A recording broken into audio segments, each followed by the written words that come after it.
Come over here, pop a squat. All right, here we go. That YouTube thing.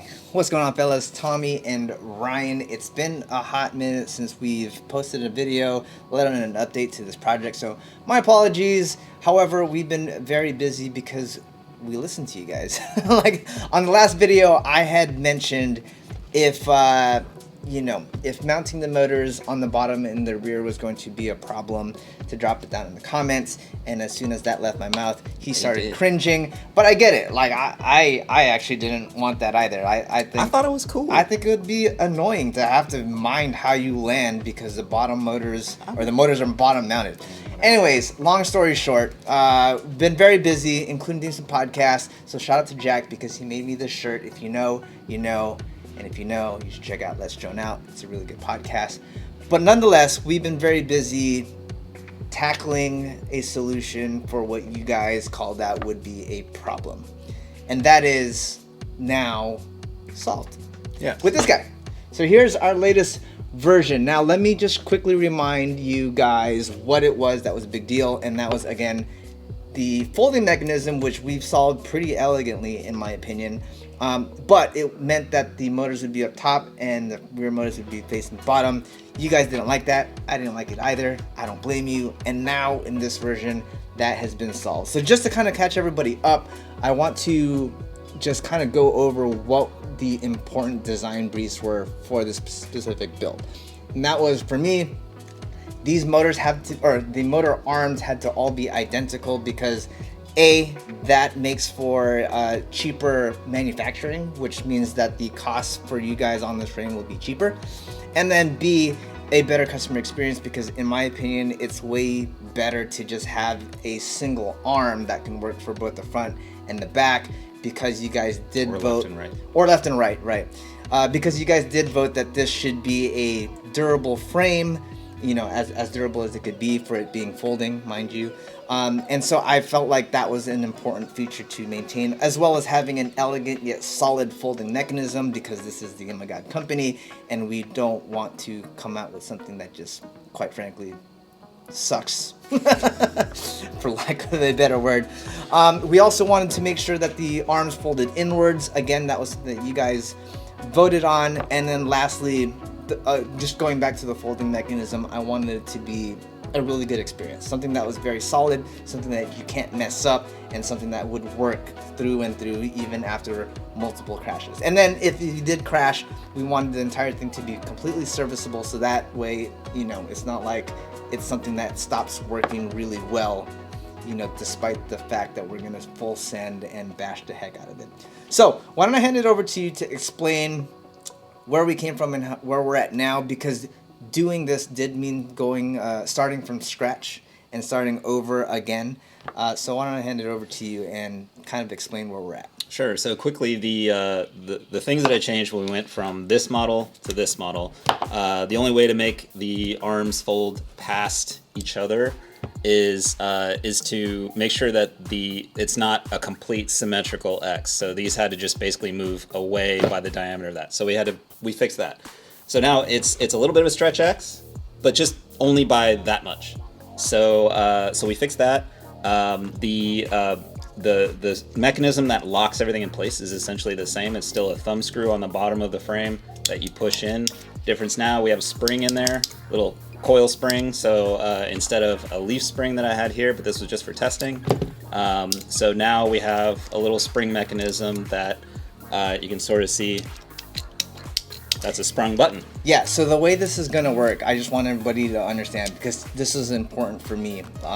You basically undo the thumb screw at the bottom, and you unscrew it until it stops. Until it stops. That was a key factor. That's a key thing. On the previous one, you could unscrew it until the screw came out, and I don't like that. I wanted it to be as foolproof as possible. So in this one, you unscrew it until it stops, then you push the thumb screw in, and then you fold everything in together. And as you can see, that's an iPhone 13 Pro, right. Not the Max, just the 13.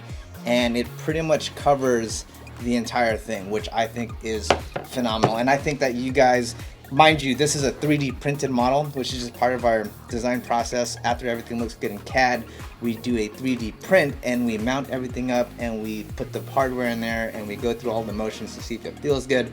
And if it feels good 3D printed, it's going to feel that much better when we actually do the prototype in carbon, which is going to be the next step here. So one of the things that we need to talk about now is the electronic components that are going to be in there. So as you can see, once you open it up for them, right now we've got a CADX Vista because that's what I like to run. However, please drop it down in the comments. Let us know what FPV systems this needs to be compatible with. So I know the Fat Shark HD is an option out there, but whatever else that you guys want this to be compatible with, drop it down in the comments and we'll make sure that is taken care of. Right now, as you can see, the FPV system will likely live in the rear section of the frame.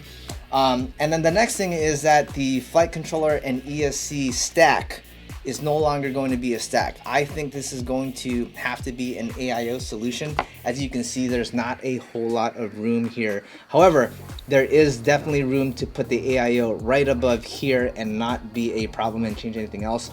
But because this is a community design, we definitely want to hear from you. Does it need to be compatible with an FC/ESC stack? If so, we can modify this design. However, be forewarned, it's going to make this bigger and bulkier. And if you ask me, I don't want to go down that route because I think that there are AIOs out there that exist that will fit the bill. In fact, Acon just sent me an AIO that is rated at 65 amps constant, which is going to be plenty. Like if you guys, just so you guys know, when I run like my Cinelifter stuff, like, you know, carrying like a red Komodo, swinging like an 8-9 inch prop, those are running off of Hobbywing 60 amps, you know? So I really think that the Acon AIO, especially rated at 65 amps, is going to be more than enough. We're also working with our sponsor for this entire project, Get FPV. So, you know, if there's other options out there for an AIO that'll fit the bill, we'll know about it. And if not, there's a possibility that we could even work with them to come out with something that will fit the bill. If for whatever reason, the Acon and some of these other ones that I've got in the back of my head here won't work. So that's going to be the next step. We're going to cut this out into carbon. We're going to do some gyro testing to make sure that there's no frame resonance, because obviously we don't want that. The goal there is that if there is resonance, if it can be filtered out of Betaflight, then great. If not, then we're going to continue to tweak the design to make sure that it gets it into that window where it is viable. It'll be fun. And then we're also going to stress test the AIO. We're building a test stand actually, where we can throw one of these AIOs onto a test stand, full throttle it, and we'll just sit there and until something smokes. We'll find out. And we'll record it. Yeah, we'll record it. That'll be on the next one. So those are the next steps for you guys at home. Drop it down in the comments. What FPV systems do you guys want this to be compatible with? One thing to just mention again, with the way this folds, having props that either fold or are easily removable is going to be very important for this specific build, in my opinion. So that leaves us with folding props from, I think Dal or Gemfan makes these folding props, or we're going to work with Lumineer to basically use the Popo system so that the props pop off and on fairly easily. Yeah. So that's it, guys. That's going to wrap it up for this video. Stay tuned for the next update, which will be actually pretty soon because we feel pretty good about this already. Again, just to stress this out, this is not the final. This is just prototype stuff so that we can understand how things fit. There is definitely some room for adjustment to move this entire body backwards and forwards, just depending on what components that we want to build. And there is also a path to run bigger arms if we want to run like a 6 or 7 inch, because this is starting to feel something like a long range build would actually be pretty good for that. But nonetheless, this is a 5-inch setup still. So and this was the original intent of the build, which is what we're sticking with. But just so you know, there's room for growth, for other things with this build. Yeah. All right, that's gonna do it. We're gonna wrap it up and peace out. Comments, do all the things, like, subscribe.